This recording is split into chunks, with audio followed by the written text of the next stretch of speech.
क्या आप जानते हैं बंद कमरे के कत्ल की पहेलियां आपने बहुत सुनी होंगी। लेकिन तब क्या हो जब एक कमरा पिछले 40 सालों से बंद हो, उसकी इकलौती चाबी घर के सबसे बुजुर्ग इंसान के गले में हमेशा एक मजबूत धागे से बंधी रहती हो। कमरे का ताला अंदर से लगा हो और खिड़कियों पर लोहे की मजबूत सलाखें हों। लेकिन आधी रात को दिवाली के पटाखों के शोर के बीच उस कमरे के अंदर एक खौफनाक कत्ल हो जाता है। और जब दरवाजा तोड़ा जाता है तो अंदर सिर्फ एक पुरानी तस्वीर मिलती है, जिसमें से कातिल का चेहरा किसी ब्लेड से काटकर अलग किया गया था। तारीख 12 नवंबर साल 2025। दिवाली की रात थी। पुरानी दिल्ली का चांदनी चौक इलाका दियों की रोशनी, जलते हुए कंदीलों और पटाखों की गूंज से दहल रहा था। हवा में बारूद, मिठाइयों और मसालों की खुशबू मिक्स थी। इसी चांदनी चौक की एक तंग, अंधेरी और संकरी गली के आखिरी छोर पर स्थित थी चंद्रा निवास। यह मसालों के मशहूर और बेहद रईस व्यापारी लाला दीनानाथ की 200 साल पुरानी पुश्तैनी हवेली थी। लाला जी की उम्र 70 साल थी। वह बेहद कड़क, जिद्दी और पुराने मिजाज के इंसान थे। रात के ठीक 12:05 जब पूरी दिल्ली लक्ष्मी पूजा के बाद आतिशबाजी में डूबी हुई थी, हवेली की तीसरी मंजिल पर बने उस रहस्यमय कमरे से एक हल्की सी, रोंगटे खड़े कर देने वाली चीख सुनाई देती है। वह कमरा जिसे हवेली के लोग और आसपास के पड़ोसी बंद कपाट कहते थे, जो पिछले 40 सालों से कभी नहीं खुला था। लाला जी का बड़ा बेटा आकाश और छोटा बेटा विकास हॉल में पूजा का दिया रख रहे थे। चीख सुनते ही दोनों के हाथ कांप जाते हैं। वो दौड़कर ऊपर की तरफ भागते हैं। कमरे का भारी शीशम का दरवाजा अंदर से पूरी तरह लॉक था। वो दोनों मिलकर दरवाजे पर कंधे मारते हैं। नीचे से पुराना नौकर रामू काका भी भागता हुआ आता है। तीनों मिलकर पूरी ताकत से धक्का देते हैं और दरवाजा टूट जाता है। जैसे ही भारी पट खुलते हैं, अंदर का नजारा देखकर उनके होश उड़ जाते हैं। फर्श पर बरसों की धूल, जालों और कबाड़ के बीच लाला दीनानाथ की लाश पड़ी थी। उनकी गर्दन पर किसी नुकीली चीज से वार किया गया था। कमरे की पुश्तैनी तिजोरी, जो दीवार के पत्थर के अंदर गड़ी हुई थी, वो पूरी तरह खुली थी। लेकिन हैरान करने वाली बात यह थी कि तिजोरी में रखे करोड़ों के हीरे जवाहरात और सोने के पुश्तैनी सिक्के वैसे के वैसे ही पड़े थे। गायब थी तो सिर्फ लाला जी के गले में रहने वाली वो पुश्तैनी चाबी। कमरे की इकलौती खिड़की अंदर से लोहे की मोटी सलाखों से बंद थी। छत पर कोई वेंटिलेटर या गुप्त रास्ता नहीं था। तो फिर बंद ताले के अंदर घुसकर लाला जी का कत्ल करने वाला वो अदृश्य साया कौन था? क्या यह कोई पुराना पारिवारिक श्राप था, या पैसे और जायदाद की हवस में अपनों का ही रचा हुआ एक खौफनाक और सोची समझी साजिश? मैं हूं आपका होस्ट और दोस्त, और आप सुन रहे हैं मिडनाइट टेल्स हिंदी। आज की हमारी स्पेशल केस फाइल है केस नंबर 909 बंद कपाट। अपने कमरों के दरवाजे बंद कर लीजिए, हेडफोन की आवाज को बढ़ा लीजिए और खुद को पुरानी दिल्ली की इस आतिशबाजी से भरी खौफनाक रात के हवाले कर दीजिए, क्योंकि आज रात पुश्तैनी हवेली के बंद कपाट मौत का पैगाम लेकर खुले हैं। क्या आप इंस्पेक्टर समर के साथ मिलकर इस नामुमकिन कत्ल के राज को सुलझा पाएंगे? चलिए शुरू करते हैं। यह रहस्यमय सफर चांदनी चौक की उस संकरी गली में। दिल्ली पुलिस की गाड़ियां बमुश्किल पहुंच पाई थीं। रात के 2 बज चुके थे। हवेली के बाहर तमाशबीनों और पड़ोसियों की भारी भीड़ जमा थी। दियों की रोशनी अब धीरे धीरे बुझ रही थी और उसकी जगह पुलिस की लाल नीली बत्तियों ने ले ली थी। हवा में अभी भी पटाखों के धुएं का सन्नाटा पसरा हुआ था। इंस्पेक्टर समर अपनी आदत के मुताबिक हाथों में पुलिस की डायरी लिए पुरानी लकड़ी की सीढ़ियां चढ़ते हुए तीसरी मंजिल के उस खूनी कमरे में पहुंचे। उनके साथ थी स्पेशल सेल की अंडरकवर एजेंट रिया। कमरे के अंदर कदम रखते ही बरसों की बंद हवा, सीलन और ताजे खून की गंध नाक से टकराई। कमरे की हर चीज पर धूल की एक बहुत मोटी परत जमी थी, जिस पर सिर्फ लाला जी के जूतों के निशान साफ साफ दिख रहे थे। लाला दीनानाथ की लाश एक पुरानी नक्काशीदार शीशम की कुर्सी पर ढह गई थी। उनकी फटी हुई आंखें दीवार पर टंगे एक पुराने पारिवारिक ब्लैक एंड व्हाइट चित्र की तरफ देख रही थीं। उस तस्वीर में लाला जी के माता पिता थे, लेकिन उनके बगल में खड़े एक तीसरे शख्स का चेहरा किसी ब्लेड से बुरी तरह से काट कर अलग किया गया था। तस्वीर के फ्रेम पर भी धूल जमी थी, लेकिन चेहरे कटे हुए हिस्से पर किसी की उंगलियों के निशान थे। समर ने फॉरेंसिक डॉक्टर से पूछा, डॉक्टर गुप्ता, कत्ल के हथियार के बारे में क्या राय है? गर्दन पर जो यह गहरा घाव है, वो किस चीज का हो सकता है? डॉक्टर गुप्ता ने लाश के पास से उठते हुए कहा, इंस्पेक्टर समर, घाव बहुत ही अजीब है। यह ना तो किसी आम चाकू का है और ना ही किसी खंजर का। यह कोई बहुत पुरानी, गोल और नुकीली धातु की चीज है, जैसे पुराने जमाने के पुश्तैनी खत खोलने वाले सुए या कोई बड़ी प्राचीन चाबी। कत्ल ठीक 12:05 के आसपास हुआ है, जब बाहर सबसे तेज हवाई पटाखे चल रहे थे। कातिल बहुत शातिर था समर साहब, वो जानता था कि चीख की आवाज पटाखों के शोर में पूरी तरह दब जाएगी।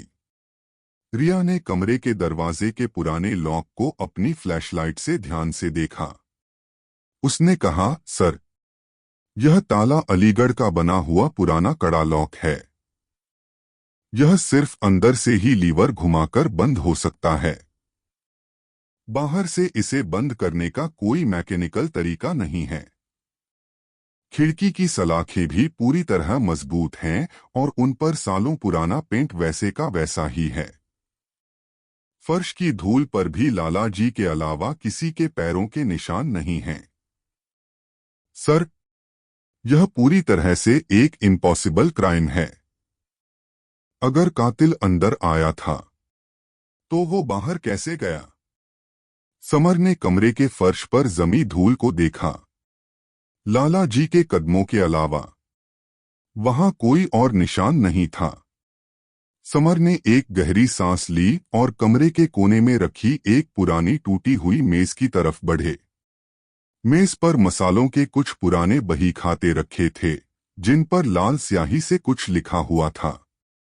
समर ने कहा, रिया, कत्ल के वक्त इस हवेली में लाला जी के दोनों बेटे, उनकी बहुएं और पुराना नौकर मौजूद थे। बाहर की हवेली का मेन गेट भी भारी जंजीरों से बंद था। इसका मतलब कातिल कोई बाहर का आदमी नहीं है, वो इसी परिवार का कोई अपना है, जो इस बंद कपाट के 40 साल पुराने राज को बहुत अच्छी तरह जानता था। इन सबको नीचे बैठक में इकट्ठा करो। हमें एक एक करके सबके चेहरों को पढ़ना होगा। हवेली की निचली मंजिल की बड़ी और ठंडी बैठक में चारों तरफ एक अजीब सा सन्नाटा था। लाला जी के दोनों बेटे आकाश और विकास सिर झुकाए सफेद चादर पर बैठे थे। पुराना वफादार नौकर रामू काका एक कोने में खड़ा लगातार अपने कुर्ते के कोने से आंसू पोंछ रहा था। समर ने बैठक में कदम रखा। उनकी भारी जूतों की आवाज से दोनों बेटों ने सिर उठाया। समर की ठंडी नजरें इन तीनों चेहरों पर घूम रही थीं। उन्होंने सबसे पहले बड़े बेटे आकाश चंद्रा को आगे बुलाया। आकाश चांदनी चौक के खारी बावली वाले थोक मसाला बाजार का पूरा काम संभालता था। समर ने पूछा, आकाश जी, आपके पिता आधी रात को दिवाली की महापूजा के तुरंत बाद उस तीसरी मंजिल के बंद कमरे में क्यों गए थे, जबकि पूरा परिवार नीचे हॉल में प्रसाद बांट रहा था? उन्हें ऐसी क्या जल्दी थी? आकाश ने कांपती आवाज में कहा, इंस्पेक्टर साहब, बाबूजी पिछले 2 महीनों से बहुत ज्यादा परेशान थे। चांदनी चौक की दुकान में इस साल बहुत बड़ा घाटा हुआ था और बाजार का काफी कर्ज चढ़ गया था। लेनदार रोज हवेली के चक्कर काट रहे थे। बाबूजी ने आज शाम को ही हमसे कहा था कि वो आज रात उस बंद कमरे की पुश्तैनी तिजोरी से खानदानी सोने के सिक्के निकालकर बाजार का सारा कर्ज चुकाएंगे। उन्होंने हमें नीचे ही रहने की सख्त हिदायत दी थी। हमें क्या पता था कि ऊपर मौत उनका इंतजार कर रही है। समर ने आकाश की बात सुनी और उसकी आंखों के भावों को नोट किया। फिर वो छोटे बेटे विकास की तरफ मुड़े। विकास दिल्ली यूनिवर्सिटी के एक बड़े कॉलेज में पढ़ता था, लेकिन उसकी आदतें काफी खर्चीली थीं और वो अक्सर देर रात तक घर लौटता था।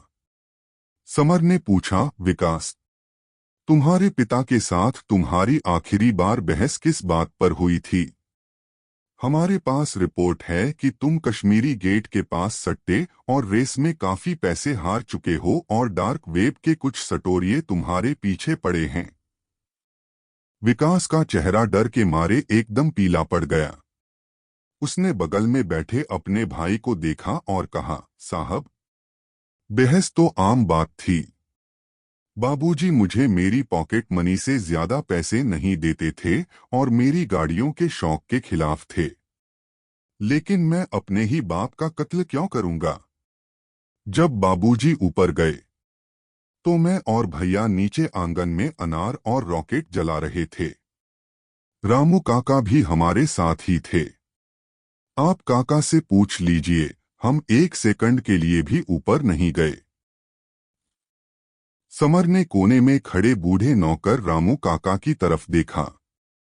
रामू काका के चेहरे पर झुर्रियां थीं और वो पिछले 40 सालों से इस हवेली की सेवा कर रहे थे। वो लाला जी के हर एक राज के राजदार थे। समर ने पूछा, रामू काका, तुम तो लाला जी के बचपन के साथी हो। मुझे साफ साफ बताओ, उस कमरे को 40 साल पहले क्यों बंद किया गया था? और उस दीवार पर टंगी तस्वीर में किसका चेहरा कटा हुआ है? सच छुपाने की कोशिश मत करना काका। रामू काका के होंठ कांपने लगे। उन्होंने डरते डरते हवेली की पुरानी लकड़ी की छत की तरफ देखा और बहुत ही धीमी रहस्यमय आवाज में कहा, साहब, वो कटा हुआ चेहरा लाला जी के छोटे भाई भानु प्रताप का था। 40 साल पहले ठीक इसी तरह दिवाली की रात को दोनों भाइयों में पुश्तैनी जायदाद और गहनों को लेकर एक खूनी जंग हुई थी। उस रात के बाद भानु बाबू हमेशा के लिए इस हवेली से गायब हो गए और लाला जी ने उस कमरे को हमेशा के लिए भारी ताला लगाकर बंद कर दिया। हवेली के लोग कहते हैं आज रात भानु बाबू की रूह वापस आई थी, अपना 40 साल पुराना हक मांगने। रूह और भूत की बातें पुलिस की डायरी में नहीं लिखी जाती काका, समर ने सख्त आवाज में कहा और अपनी डायरी बंद कर दी। तभी रिया, जो लाला जी के दोनों बेटों के कमरों की तलाशी ले रही थी, वो बैठक में वापस आई। उसके हाथ में एक पुराना मखमली लाल डिब्बा था। उसने वो डिब्बा समर के सामने मेज पर रख दिया और उसकी चेन खोल दी। रिया ने कहा, सर, यह डिब्बा मुझे विकास के कमरे की अलमारी के पीछे छुपे एक गुप्त लॉकर से मिला है। इसके अंदर चांदी के कुछ बहुत पुराने और भारी सिक्के हैं, जिन पर भानु प्रताप के नाम के अक्षर साफ साफ खुदे हुए हैं। ये सिक्के उसी पुश्तैनी तिजोरी के हैं, सर, जो ऊपर कमरे में खुली मिली थी। इसका मतलब कोई तो ऊपर गया था। विकास तुरंत अपनी जगह से उठा और घुटनों के बल बैठ गया। नहीं साहब, यह सरासर झूठ है। ये सिक्के मुझे बाबूजी ने 2 दिन पहले खुद दिए थे ताकि मैं अपना कर्ज चुका सकूं। मैं ऊपर बिल्कुल नहीं गया। भैया, भैया झूठ बोल रहे हैं। पूजा के बाद जब रॉकेट चल रहे थे तो भैया कुछ देर के लिए वॉशरूम जाने का बहाना बनाकर गायब हुए थे। इन्होंने ही बाबूजी को मारा है। आकाश गुस्से से चिल्लाया, तू पागल हो गया है विकास। अपनी अय्याशियों को छुपाने के लिए तू अपने बड़े भाई पर इतना बड़ा इल्जाम लगा रहा है। बाबूजी तुझे सिक्के क्यों देंगे जब वो खुद कर्ज में डूबे थे। दोनों भाइयों के बीच बैठक में ही धक्का मुक्की होने लगी। समर ने अपने जवानों को इशारा किया और दोनों को अलग कराया। समर का खोजी दिमाग अब उस इम्पॉसिबल लॉक के पीछे के असली लॉजिक को ढूंढ रहा था। वो जानते थे कि धूल पर पैर के निशान ना होना और ताला अंदर से बंद होना, यही इस केस का सबसे बड़ा सुराग है। समर ने कहा, रिया, मेरे साथ दोबारा ऊपर चलो। कातिल ने हमें एक बहुत बड़ा विजुअल धोखा दिया है। बंद कमरे का यह ताला उतना भी नामुमकिन नहीं है जितना पहली नजर में दिखाई दे रहा है। कोई भी इंसानी ताकत हवा में गायब नहीं हो सकती। समर और रिया वापस तीसरी मंजिल के उस रहस्यमयी बंद कमरे में आए। समर ने दरवाजे के उस पुराने कड़ा लॉक को अपनी फ्लैशलाइट की तेज रोशनी में दोबारा देखा। ताला अंदर की तरफ था और उसका लोहे का हैंडल काफी भारी था। समर ने अपनी उंगली से दरवाजे के हैंडल और लॉक के लीवर को छुआ। अचानक समर को दरवाजे के नीचे के बेहद संकरे गैप में एक बहुत महीन सिल्क का काला धागा फंसा हुआ दिखाई दिया। वह धागा बेहद मजबूत था, जैसा पुरानी पतंगों को उड़ाने वाला रेशमी सूत होता है। समर ने उस धागे को चिमटी से खींचकर देखा। वो धागा सीधे अंदर के लॉक के लीवर से होता हुआ दरवाजे के नीचे से बाहर की तरफ आ रहा था। समर के चेहरे पर एक ठंडी सैटिक मुस्कान आ गई। कातिल का वो अदृश्य होने का नाटक अब पुलिस के सामने पूरी तरह से बेनकाब हो चुका था। समर ने रिया को दरवाजे के बाहर खड़ा किया और खुद कमरे के अंदर गए। उन्होंने दरवाजा बंद किया। समर ने अंदर से कहा, रिया, अब बाहर से ध्यान से देखो। इस पुराने ताले का लीवर बहुत पुराना होने की वजह से ढीला था। कातिल ने लाला जी का कत्ल करने के बाद दरवाजे को बाहर से बंद किया। फिर उसने इस रेशमी धागे को, जो ताले के लीवर में खास तरह की गांठ से लिपटा हुआ था, उसे दरवाजे के नीचे के गैप से बाहर की तरफ खींचा। जैसे ही उसने धागे को बाहर से पूरी ताकत से खींचा, अंदर का लीवर घूम गया और ताला अंदर से खट की आवाज के साथ बंद हो गया। इसके बाद उसने धागे के दूसरे सिरे को एक झटके से खींचा, जिससे वो ढीली गांठ खुल गई और धागा बिना किसी सबूत के ताले से अलग होकर बाहर आ गया और पूरा कमरा अंदर से लॉक हो गया। यह कोई भूत का काम नहीं था रिया, यह इसी हवेली के किसी इंसान का शातिर दिमाग था। रिया ने हैरान होते हुए कहा, कमाल का लॉजिक है सर। इसका मतलब कातिल कत्ल करने के बाद आराम से दरवाजे से बाहर निकला और उसने दरवाजे को अंदर से लॉक होने का भ्रम पैदा किया ताकि पुलिस भटक जाए। लेकिन सर, कत्ल का वो अनोखा गोल हथियार कहाँ है? और वो पुश्तैनी चाबी कहाँ है जो लालाजी के गले से गायब है? समर कमरे से बाहर निकले। उनकी नजरें हवेली के बीचों बीच बने उस पुराने खुले आंगन की तरफ गईं, जहां एक सूखा कुआं था। समर ने नीचे खड़े रामू काका को दोबारा अपने पास बुलाया। समर ने रामू काका की बूढ़ी और कांपती आंखों में देखते हुए कहा, काका, 40 साल पहले भानु प्रताप इस हवेली से कहीं गायब नहीं हुए थे।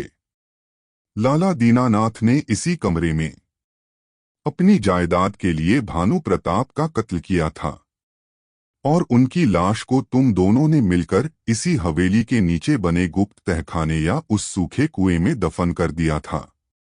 तुम उस पुराने पाप के इकलौते गवाह थे काका।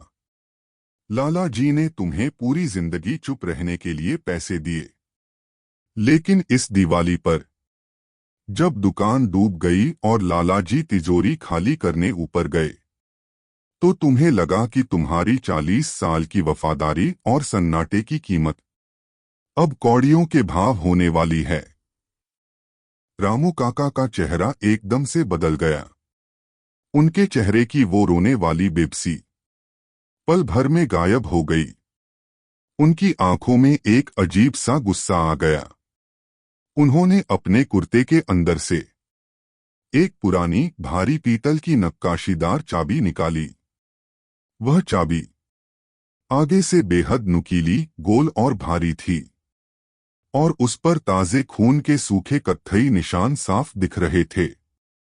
वही चाबी लाला जी का कत्ल करने वाला हथियार भी थी, और पुश्तैनी तिजोरी की चाबी भी। काका ने बेहद ठंडी और भारी आवाज में कहा, हाँ इंस्पेक्टर साहब, मैंने ही मारा दीनानाथ को। 40 साल तक मैंने इसके इस खूनी पाप का बोझ अपने सीने पर ढोया। भानु बाबू बहुत अच्छे और सीधे इंसान थे। इस जालिम दीनानाथ ने उन्हें इसी चाबी के लिए इसी कमरे में मार डाला था। मैंने सोचा था कि यह दीनानाथ मेरे बेटों को दुकान में हिस्सा देगा, लेकिन आज यह सब कुछ बेचकर भागने जा रहा था। मेरे 40 साल के सन्नाटे और वफादारी की कीमत इसने आज शाम को मुझे देने से साफ मना कर दिया और मुझे लात मारकर निकालने की धमकी दी। इसलिए मैंने उसी पुश्तैनी चाबी से इसकी गर्दन की वही नस काट दी जिससे इसने 40 साल पहले अपने सगे भाई को मारा था। वक्त का हिसाब बराबर हुआ साहब। रामू काका ने पुलिस को देखकर भागने की कोई कोशिश नहीं की। उनके चेहरे पर एक अजीब सा डरावना सुकून था, मानो 40 साल पुराना कोई भारी कर्ज आज उनके बूढ़े कंधों से उतर गया हो। उन्होंने वो खूनी पीतल की चाबी इंस्पेक्टर समर के हाथों में सौंप दी। सुबह के ठीक 6:15 हो चुके थे। चांदनी चौक की उन तंग और ऐतिहासिक गलियों में सूरज की पहली सुनहरी किरण हवेली की पुरानी जर्जर हो चुकी दीवारों पर पड़ रही थी। रात की दिवाली की आतिशबाजी का धुआं अब पूरी तरह से आसमान में छट चुका था और उसकी जगह एक ठंडी सुबह ने ले ली थी। विकास और आकाश अपने पिता की मौत के गम से ज्यादा अपने परिवार के इस खौफनाक और खूनी अतीत को जानकर पूरी तरह से सन्न थे। उन्हें समझ नहीं आ रहा था कि वो इस पुश्तैनी दौलत पर गर्व करें या अपने पिता के कर्मों पर रोएं। रामू काका को पुलिस के जवान कस्टडी में लेकर गाड़ी की तरफ बढ़ रहे थे। समर और रिया हवेली के बाहर संकरी गली के मोड़ पर खड़े होकर एक पुराने चाय वाले से कुल्हड़ वाली कड़क चाय ले रहे थे। सुबह की ठंडी हवा चल रही थी जो चांदनी चौक के सन्नाटे को चीर रही थी। रिया ने चाय का कुल्हड़ हाथ में लेते हुए एक गहरी सांस ली और कहा, सर, सचमुच कमाल की मिस्ट्री थी। 40 साल पहले जो कत्ल एक पुश्तैनी चाबी के लिए हुआ था, आज उसी चाबी ने दूसरे कत्ल के हथियार का रूप ले लिया। वक्त का पहिया सचमुच गोल घूमकर वहीं आ गया। समर ने चाय की चुस्की लेते हुए कहा, बिल्कुल सही रिया। लालच, फरेब और अपनों के खून की नींद पर खड़े हुए महल, चाहे जितने भी आलीशान और पुराने हों, वो ज्यादा दिन टिक नहीं पाते। इंसान सोचता है कि वो बंद कपाट और भारी तालों के पीछे अपने गुनाहों को हमेशा हमेशा के लिए छुपा लेगा, लेकिन वो यह भूल जाता है कि कुदरत और सच की अपनी एक चाबी होती है, जो वक्त आने पर सबसे मजबूत ताले और सबसे पुराने बंद कपाट को भी खोलकर रख देती है। मिडनाइट टेल्स हिंदी की आज की यह special case file, case number 909 बंद कपाट, यहीं समाप्त होती है। अगर आपको पुरानी दिल्ली के इस ऐतिहासिक बैकग्राउंड पर आधारित सस्पेंस, लॉजिक और गहरी इंसानी भावनाओं की यह मर्डर मिस्ट्री पसंद आई हो, तो इस वीडियो को लाइक और शेयर जरूर कीजिएगा। कमेंट में हमें बताएं कि क्या आपको उस रेशमी धागे के जाल का अंदाजा पहले से था। अगली बार फिर मिलेंगे एक नए बंद दरवाजे, एक नई खौफनाक केस फाइल के साथ। तब तक के लिए सतर्क रहें, सुरक्षित रहें। शुभ रात्रि, अलविदा।